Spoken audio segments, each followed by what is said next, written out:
Salut à tout le monde. La fois précédente, nous avons étudié avec vous une définition générale. Nous avons parlé d'une définition générale concernant notre corps humain. Et on a déjà dit que notre corps humain est constitué de différents systèmes et appareils. Aujourd'hui, nous voudrons continuer avec vous de parler de chacun de ces systèmes et de ces appareils. Notre corps humain est constitué de 11 appareils et systèmes différents, qui sont les plus importants. Les 11 systèmes les plus importants sont le système tegumentaire, le système endocrinien, le système circulatoire électrique, le système squelettique, appareil digestif, système lymphatique, système nerveux, système respiratoire, système circulatoire, appareil reproducteur ainsi que le système musculaire. Aujourd'hui, nous voudrons étudier avec vous notre système tegumentaire. Par définition, le système tegumentaire concernant, c'est-à-dire la peau. La peau est la couche externe de l'organisme, ainsi qu'il est l'interface entre le corps et l'environnement. Le système tegumentaire constitué de la peau ainsi que ses annexes. Donc, le système tegumentaire est constitué de notre peau ainsi que les annexes de la peau, appelées encore phanères. La peau possède des diverses fonctions.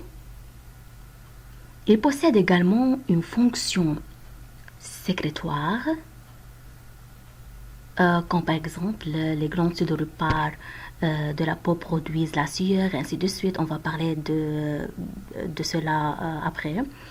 En plus, la peau possède une fonction de régulation. On parlait ici d'une régulation thermique. Elle permet au corps de réguler la température. Il possède une fonction protectrice. La fonction protectrice, on peut dire une fonction immunitaire encore. Certaines cellules de la peau sont capables de capturer les corps étrangers, les bactéries, les allergènes, ainsi de suite, pour pouvoir stimuler le système de défense immunologique de l'organisme. Encore, la peau est une source d'énergie. Il contrôle les sensations. Il possède une fonction de régénération.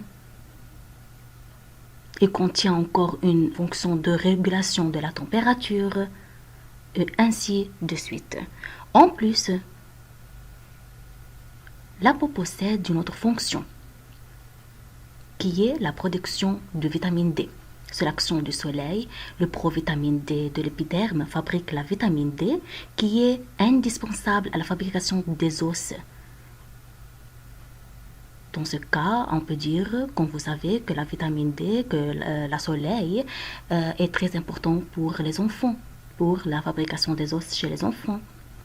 Passons à la composition chimique de notre peau. Notre peau, notre système tegumentaire, possède 70% d'eau, 27% des protéines, ou des protéines, on peut dire, 2% des lipides, ainsi en plus 0,5% de sels minéraux. Comme propriété, la peau possède deux propriétés importantes, qui sont l'élasticité, notre peau est résistante aux étirements, ainsi que la coloration. La coloration de notre peau provient de différents pigments contenant dans notre système tegumentaire, contenant dans notre peau, qui sont la mélanine, oxyhémoglobine, la carotène ainsi que le carboxyhémoglobine. La quantité et la nature des mélanines contenant dans notre peau, ainsi que leur répartition, sont les principaux critères déterminant notre coloration. On peut dire par exemple que lorsque la quantité de mélanine dans le corps n'est pas très importante, donc on a une peau blanche. Notre peau est blanche, contenant la coloration blanche, ainsi que lorsque la quantité de mélanine est très importante dans notre corps. Dans ce cas, la coloration de notre peau sera noire ou brune. Donc la coloration reliée à la quantité de mélanine présente dans notre corps. La carotène alimentaire, on peut dire carotène alimentaire, peut en quantité importante donner une composante légèrement jaunâtre, peut donner une coloration jaunâtre à la peau blanche. L'hémoglobine, l'oxyhémoglobine, donne une coloration rosée aux peaux claires. Passons à l'anatomie de notre peau. La peau est constituée de différentes couches, l'épiderme, le derme, ainsi que l'hypoderme. L'épiderme est la couche superficielle, la couche la plus externe de la peau. Il sert comme barrière physique pour protéger les agressions extérieures comme les températures froides, les agents infectieux, les ultraviolets et les infections. Le derme est la couche intermédiaire de la peau. Il contient les vaisseaux sanguins, qui alimentent l'épiderme. Le derme contient des fibres conjonctives produites par des cellules appelées fibroblastes, mais aussi des cellules inflammatoires et immunitaires. Il contient aussi des cellules inflammatoires et immunitaires. Le derme encore contient des terminaisons nerveuses.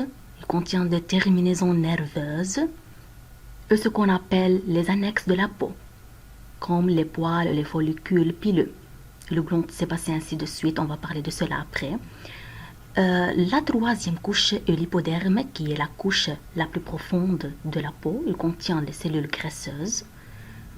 Il fonctionne comme réserve énergétique, jouant un rôle dans la régulation thermique.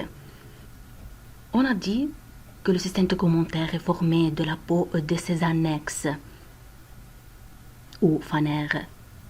Les annexes de la peau, dans la figure ici, sont les poils, les follicules pileux, les glandes sébacées ainsi que les glandes sudoripares.